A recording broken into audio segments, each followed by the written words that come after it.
नमस्कार दोस्तों, मैं सीताराम शर्मा हिंदी एंड संस्कृत क्लासेज में आपका स्वागत है। आज हम हिंदी व्याकरण में विशेषण पढ़ेंगे, तो चलिए शुरू करते हैं।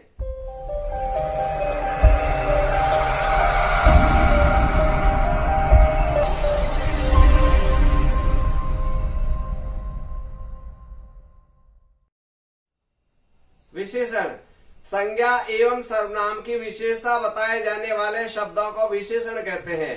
विशेषण में हमेशा मूल शब्द होते हैं और जो मूल शब्द होते हैं वो संज्ञा और सर्वनाम दोनों की ही विशेषता बताते हैं, उन्हें ही हम विशेषण कहते हैं। विशेषण होते हैं वो 5 प्रकार के होते हैं। मुख्य रूप से तो 4 होते हैं, लेकिन एक 5वां वाला प्रकार और होता है। आज आपको 5 प्रकार के बारे में बताएंगे, जिसमें पहला वाला जो विशेषण होता है वो होता है गुणवाचक विशेषण। गुणवाचक विशेषण वहां पर होता है जिसमें जिन शब्दों से किसी व्यक्ति या वस्तु के गुण, दोष, आकार, रूप, रंग, अवस्था, स्थिति, गंध, स्वाद, देश, काल आदि के बारे में जो विशेषता बताते हैं वह हमेशा गुणवाचक विशेषण होता है। जैसे हमने आपको परिभाषा बताई थी, गुणवाचक विशेषण सबसे पहले गुण आते हैं, तो देखो ईमान, चतुर, सरल, अच्छा, बुरा, भला, ये सारे के सारे मूल शब्द हैं। दोष आ गया बेईमान, कुटिल, आलसी, पापी, कपटी, नीच, मूर्ख। आकार का कोई रूप हो वह भी गुणवाचक होता है, जैसे लंबा, चौड़ा, गोल, तिरछा, पैना, शकड़ा, भौतरा। जैसे रूप होता है, जैसे काला है, सफेद, गोरा, श्यामला, हरा, सुंदर, पीला। अवस्था हो धनवान, निर्धन, गरीब, निर्बल, स्वस्थ, रोगी। स्थिति हो डामाडोल, ऊपरी, बाहरी, पिछला, अगला। कहीं पर भी कोई गंध हो, सुगंध है, बदबू है, खुशबू है, सुवासित है, गंधहीन है। कोई भी जो स्वाद होते हैं वो सारे का सारे विशेषण गुणवाचक होते हैं, जैसे मीठा, खट्टा, चरपरा, फीका, कड़वा, कसला, नमकीन। जो भी देश और काल की स्थिति होती है, जैसे प्राचीन है, भावी है, भारतीय, राजस्थानी, मेवाड़ी, जापानी। तो ध्यान दीजिए दोस्तों, केवल देश और काल वाले शब्द एक ऐसे होते हैं, ये भाववाचक संज्ञा भी होते हैं और ये विशेषण भी होते हैं। अन्यथा देश और काल के अलावा जितने भी जो हमारे मूल शब्द होते हैं वो सारे के सारे ही विशेषण होते हैं। यहाँ इनका अगर हम भाववाचक संज्ञा बनाएंगे तो भाववाचक संज्ञा शब्दों में हमेशा प्रत्यय जोड़ दो। जैसे ईमान का ईमानदार, चतुरता, सरलता, अच्छाई, बुराई, भलाई। जैसे लंबाई, चौड़ाई, गोलाकार, तिरछापन, पैनापन, चकड़ाई, भौतरापन।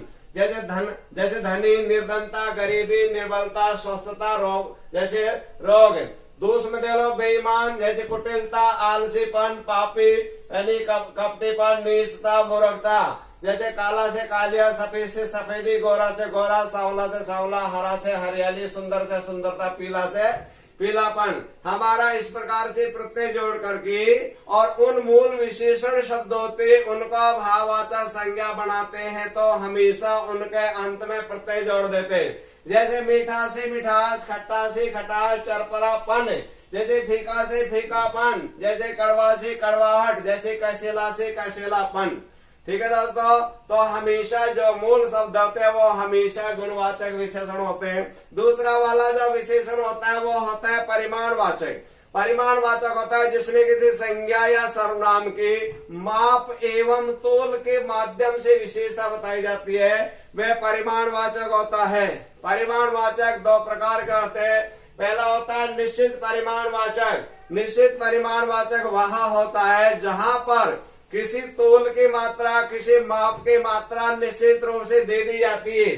जैसे 10 किलो चावल, तो चावल की मात्रा दे दी, भाई कितने किलो है, 10 किलो है, तो यह परिमाणवाचक होगा, निश्चित परिमाण हो गया। जैसे 1 टन दाल, तो दाल की मात्रा बता दे भाई कितने, 1 टन, निश्चित हो गया। जैसे 5 लीटर दूध, दूध की यानी मात्रा बता दे भाई कितने लीटर है। जैसे कपड़ा, भाई 1 मीटर है, 1 मीटर कपड़ा। दूसरा वाला होता है अनिश्चित परिमाणवाचक। अनिश्चित परिमाणवाचक में जो क्वांटिटी होती, मात्रा होती, तौल होती है, उसमें कंफर्म नहीं होता, कितना भी हो सकता है। तो यहाँ देखो जैसे ढेर सारे अंगूर, अंगूर कितने ढेर सारे, इसकी जो मात्रा है यानी तोल है, मात्रा वो नहीं दे रखी। जैसे 2-3 लीटर दूध, तो कन्फर्म नहीं हो रहा भाई 2 लीटर है या 3 लीटर दूध है। दूध यानी होगी संज्ञा, और इसकी विशेषता बता दी। ये सारे के सारे देखो 10 किलो, 1 टन, ढेर सारे, 2, 3, 5 लीटर, ये सारे के सारे मूल शब्द है। मूल शब्द होते हैं वो हमेशा विशेषण होते हैं। जैसे आ जाते हैं गज भर कपड़ा, कपड़े की यानी जो मात्रा है, माप है, वो क्लियर नहीं हो रही, इसलिए वहां पर अनिश्चित परिमाणवाचक विशेषण होता है। तीसरा वाला जो विशेषण होता है वो होता है संख्यावाचक, जिसमें किसी संज्ञा या सर्वनाम की संख्याओं के द्वारा विशेषता बताई जाती है, वह संख्यावाचक विशेषण होता है। संख्यावाचक विशेषण भी 2 प्रकार का होता है। एक तो होता है निश्चित संख्यावाचक, जिसमें निश्चित संख्यावाचक वहां होता है जिसमें किसी संज्ञा या सर्वनाम की निश्चित संख्याओं का बोध हो, यानी जो संख्या है वो क्लियर हो जाती, आसानी से जानकारी मिल जाती है, वो निश्चित संख्यावाचक होता है। जैसे राजा दशरथ की 3 रानियां थी, तो रानियों के बारे में बता दिया कितनी, 3 है, तो निश्चित संख्याओं की संख्या के बारे में बता दिया गया। 1 दर्जन संतरे, तो संतरे कितने भाई, 1 दर्जन है, संख्या का निश्चित बोध हो गया। जैसे आ जाता है मुझे 100 रुपए दो, यानी रुपए के बारे में बता दिया 100 रुपए दो, तो ये निश्चित संख्या होगी। दोस्तों ये पैसे वाला आता रहता है, मुझे 100 रुपए, अगर यहाँ पर 1 हटा देंगे तो ये अनिश्चित संख्या हो जाता है। कैसे, जैसे भीड़ हो रही है, यानी भीड़ के बारे में संख्या तो है लेकिन कंफर्म नहीं हो रहा था, वहां अनिश्चित संख्या होती है। जैसे 10-20 आदमी, तो ये कंफर्म नहीं हो रहा भाई 10 है या 20 है, तो इसलिए संख्या का तो बोध हो रहा है, आदमियों का अपन गिन सकते हैं। यानी जितने भी जो काउंटिंग की जाती, गिनी जा सकने वाली सारी संख्याएं संख्यावाचक में आती है, और जो तोलते हैं और मापते हैं वो सारे के सारे परिमाणवाचक में आती है। जैसे आदमी को अपन गिन लेंगे, लेकिन यहाँ पर 10 है या 20 है ये क्लियर नहीं हो रहा, इसलिए अनिश्चित संख्या में आती है। जैसे मुझे 100 रुपए मिले, यहाँ पर यानी रुपए तो मिले 100, लेकिन ये कंफर्म नहीं हो रहा भाई 100 है तो कितने 100 है, यानी 200 भी हो सकते हैं, 500 भी हो सकते हैं, यानी कितने भी हो सकते हैं। इसलिए यहाँ पर देखो ऊपर वाले में निश्चित संख्यावाचक में कंफर्म होगा रुपए कितना भाई 100 है। जितना भी हमारा भारतीय मुद्रा का नोट होता है, जहाँ 100 रुपए होते हैं वहाँ 100 रुपए हिंदी में लिखा रहता है, लेकिन हम स्वाभाविक रूप से यही बोलते हैं 100 रुपए दो। ये बोलना बिल्कुल गलत है। 100 है तो वो कितने 100 है, 1 है, 2 है, 5 है, ऐसे इस प्रकार से बोलना जरूरी होता है। तो अगर ऐसे बोल दिया मुझे 100 रुपए दो, तो वो अनिश्चित संख्या हो जाता है। फिर अगला विशेषण है संकेतवाचक विशेषण। संकेतवाचक विशेषण होता है, उसके 2 नाम होते हैं। पहला होता है संकेतवाचक विशेषण, दूसरा होता है सार्वनामक विशेषण।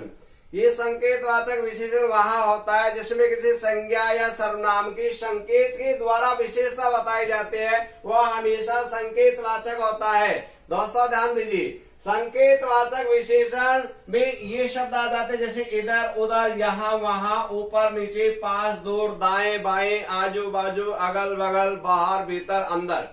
और ये सार्वनामक शब्द होते, वो सर्वनाम शब्द होते, वह वे यह ये तुम तुम्हें मैं हम हमें उन, ये सर्वनाम शब्द होते। ध्यान दीजिए दोस्तों, जो हमारे ये सर्वनाम शब्द होते वो संकेत में तो आ जाते हैं, लेकिन ये जो संकेत वाले शब्द होते इधर उधर, ये सार्वनामक में नहीं आते। कंपटीशन एग्जाम में कई बार ऐसे पूछ लिया जाता है कि विशेषण तो संकेतवाचक ही है, लेकिन एबीसीडी में संकेतवाचक भी दे दे और सार्वनामक भी दे दे, तो उसका पहचानने का तरीका बता रहा हूं मैं। यहाँ पर अगर मान लीजिए जैसे दे दिया वह पुस्तक है, तो और एबीसीडी में संकेत दे रखा और सार्वनामक दे रखा, तो वह शब्द जो आया है वो ही उत्तर होगा, तो वह होता है सर्वनाम शब्द, इसलिए सार्वनामक विशेषण होगा। जैसे इधर बगीचा है और एबीसीडी में ये दे रखा है भाई संकेतवाचक है या सार्वनामक है, ऊपर वाले तो है ही नहीं, तो इसलिए हमको इधर शब्द है वो संकेत में आया, तो इसका हो जाएगा संकेतवाचक विशेषण। जैसे यहाँ पर आ जाता है वहां रामायण रखी, तो वहां शब्द वो संकेत में आता है, यहाँ वहां ऊपर नीचे, तो ये सार्वनामक नहीं करेंगे, संकेतवाचक विशेषण करेंगे। अब यहाँ पर देखो दोस्तों, जैसे दे दिया मान लीजिए मैं हिंदी पढ़ रहा हूँ, तो मैं शब्द आ गया, सार नामक शब्द यानी सर्वनाम शब्द है, तो ये सार नामक विशेषण हो जाता है। अब यहाँ पर हमको एक बात और आपको याद रखनी है कि मान लीजिए यानी जो हमारा प्रश्न होता है वो ऐसे दे देगा, भाई ये विशेषण तो है, ये कौन सा विशेषण है। तो ध्यान दीजिए दोस्तों, संकेतवाचक विशेषण और सर्वनाम दोनों में अंतर है, क्यों? ये सर्वनाम शब्द में भी आ जाते हैं। तो हमको ये ध्यान देना है, जिन सर्वनाम शब्दों का प्रयोग संज्ञा से पूर्व होता है वह हमेशा संकेतवाचक होता है। जैसे ये दो हमारे प्रश्न दिखाई दे रहे, यह कमीज है, कमीज है वो क्या है? संज्ञा है। तो संज्ञा से पूर्व ये सर्वनाम शब्द दे रखा है, तो ये सर्वनाम होगा, ये हमेशा संकेतवाचक विशेषण होगा। इसको हम बोलेंगे संकेतवाचक और विशेषण बोलेंगे। क्यों? अब इसमें सर्वनाम शब्दों का प्रयोग नहीं हुआ है। क्यों? संज्ञा से पहले संकेत दे दिया गया, भाई यह कमीज है, आगे वाला यह मेरे साथ खेलता है। अब ध्यान दीजिए, और जिनका प्रयोग संज्ञा के स्थान पर हो वह हमेशा सर्वनाम होता है। तो यहाँ पर देखो दोस्तों, यानी 7 शब्द है, वो हो गया संज्ञा, और इससे जस्ट पहले आगा मेरी, यानी यह शब्द बाद में आया है। तो हमेशा संज्ञा शब्द के जस्ट पहले अगर सर्वनाम होता तब तो हम कर देते विशेषण, लेकिन अब ये हो जाएगा, इसमें हो जाएगा सर्वनाम हो जाएगा। क्यों? अब ये निश्चित सर्वनाम का बोध हो रहा है। एक बार पुनः इन दोनों को ध्यान दो। हमेशा यानी जो भी संकेतवाचक विशेषण और सर्वनाम दोनों में अंतर होता है, उसमें ये अंतर होता है, जिन सर्वनामों का प्रयोग संज्ञा शब्दों से पूर्व हो वह तो संकेतवाचक होता है, यानी संज्ञा से पूर्व हो गया, और जिनका प्रयोग संज्ञा के स्थान पर हो वह हमेशा सर्वनाम होता है। तो यहाँ पर देखो, यानी इधर को क्या नाम से संज्ञा नहीं थी, तो यानी मेरे शब्द आगा इससे पहले था।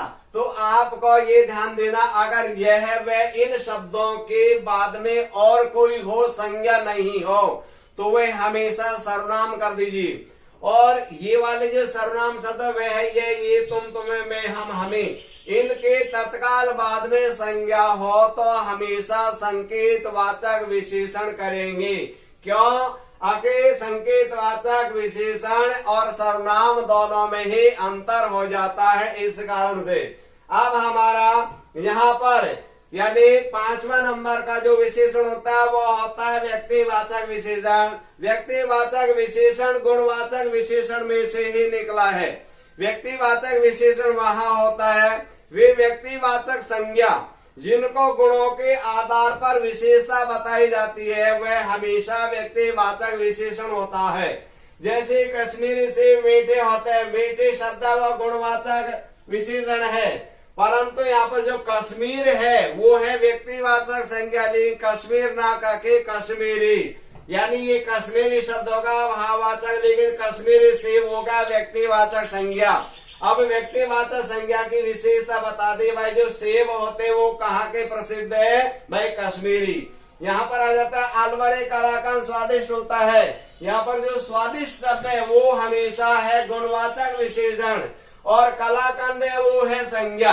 अब कलाकंद की विशेषता हो गई भाई स्वाद, लेकिन ये कहाँ का है? अलवरी। तो ये अब अलवरी जो कलाकंद है ये यानी व्यक्तिवाचक विशेषण हो गया, और कश्मीरी सेब है वो व्यक्तिवाचक विशेषण होगा। उनका गुणों में बदल दिया, भाई मीठे होते हैं क्या? सेब।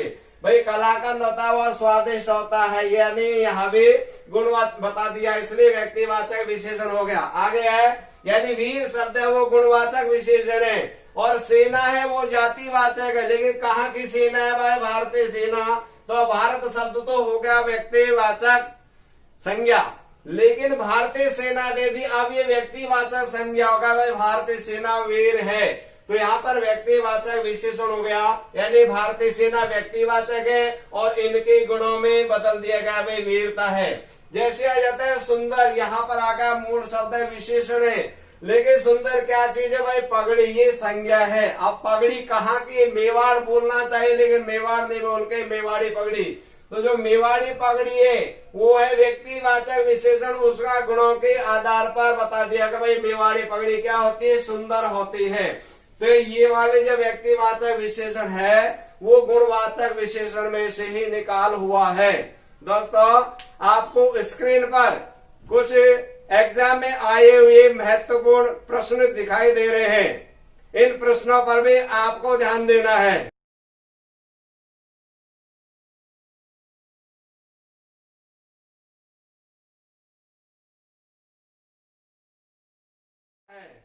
दोस्तों अगर आपको ये वीडियो अच्छी लगी तो इसे लाइक करें तथा हमारे इस चैनल को सब्सक्राइब करें। और इस टॉपिक में किसी भी प्रकार के आपको कोई प्रॉब्लम हो तो आप हमें कमेंट करके अवश्य बताएं।